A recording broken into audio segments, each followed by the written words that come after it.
मस्त थंडगार वातावरण, बाहेर पडणारा पाऊस, या वातावरणामध्ये गरमागरम व कुरकुरीत भजी खाण्याची वेगळीच मजा। तर इथे आज आपण बनवणार आहोत कांदा भजी। इथे मी 6 ते 7 कांदे छान असे उभे पातळ असे चिरून घेतलेले आहेत। आता आपण यामध्ये 1 चम्मच मीठ घालून कांदा छान चोळून घेणार आहे। कांदा चोळत असताना आपल्याला कांद्याचे सुट्टा करून घ्यायचा आहे।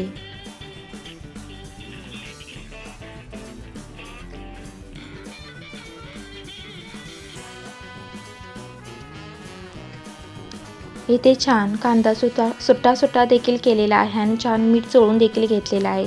झाकण ठेवून साधारणतः आपण 10 मिनिटे ठेवणार आहोत। 10 मिनिटांनंतर बघू शकता कांद्याला छान असं पाणी सुटलेलं आहे। आता आपण यामध्ये 1 वाटी कोथिंबीर घालून घेणार आहोत। त्यानंतर हिरवी मिरची 1 अशी बारीक चिरून घेतलेली आहे, ती देखील टाकून घेणार आहोत। त्यानंतर अगदी चिमूटभर हिंग टाकलेला आहे। मी बेसनसाठी 1 किलो डाळ, अर्धी वाटी जिरे, अर्धी वाटी धने आणि हिंगाचे तुकडे देखील टाकते, त्यामुळे इथे मी चिमूटभर हिंग टाकून घेतलेला आहे। इथे तुम्ही अर्धा चम्मच हिंग टाकू शकता। त्यानंतर इथे मी लाल तिखट देखील 2 चम्मच टाकून घेणार आहे। त्यानंतर खलबत्त्यामध्ये ठेचून 1 चम्मच ओवा देखील घेतलेला आहे। चिमूटभर अगदी खाण्याचा सोडा देखील टाकत आहे। त्यानंतर अर्धा टीस्पून हळद देखील टाकून घेते। आता हा सर्व मसाला मी कांद्याला छान कोट करून घेणार आहे। छान असा मसाला मी कांद्याला कोट करून घेतलेला आहे। आता मी इथे 3 चम्मच तांदळाचे पीठ देखील घालून घेत आहे।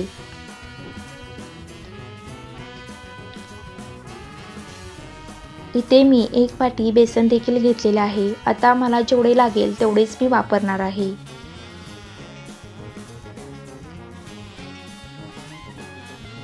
अगदी थोडे पीठ घेऊन आपण कांद्याला छान चोळून घ्यायचं आहे।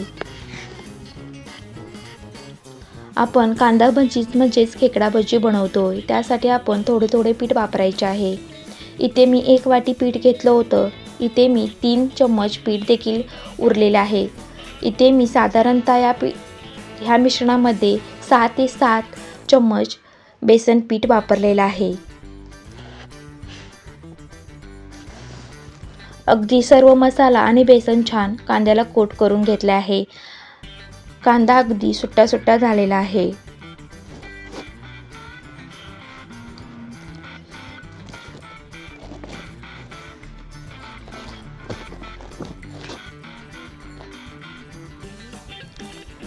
इथे बघू शकता कांदा अगदी सुट्टा आहे। त्यानंतर दोन्ही पीठ घातल्यानंतर इथे मी अगदी चिमूटभर मीठ देखील घालून घेते।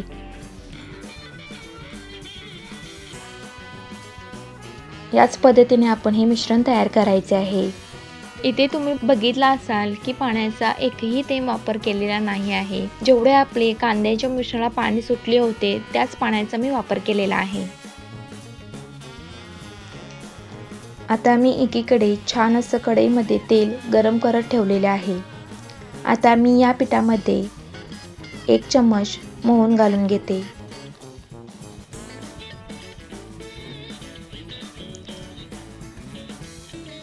आता आपण एक कांदा भजी घालून घेऊ। भजी टाकत असताना अगदी कांदा सुट्टा पडला पाहिजे।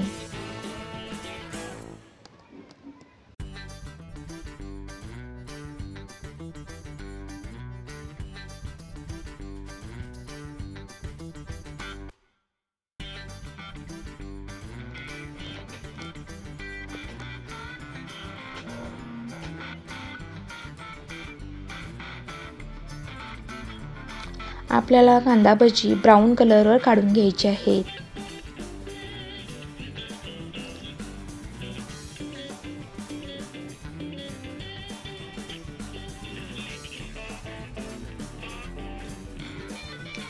आता या कलरवर आपल्याला भजी काढून घ्यायची आहेत। भजी काढल्यानंतरही तेलाची प्रोसेस, तळण्याची प्रोसेस ही चालू असते। त्यामुळे या कलर अगदी ब्राऊन कलरवर आपल्याला या कलरवरती मी भजी काढून घेत आहे।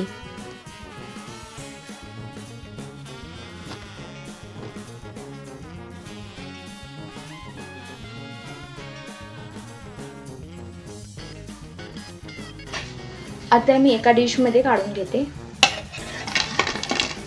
आवाज बघू शकता, आवाज देखील बघू शकता तुम्ही। व्हिडिओ आवडल्यास लाईक आणि कमेंट करा आणि हो न विसरता सबस्क्राईब करा। धन्यवाद।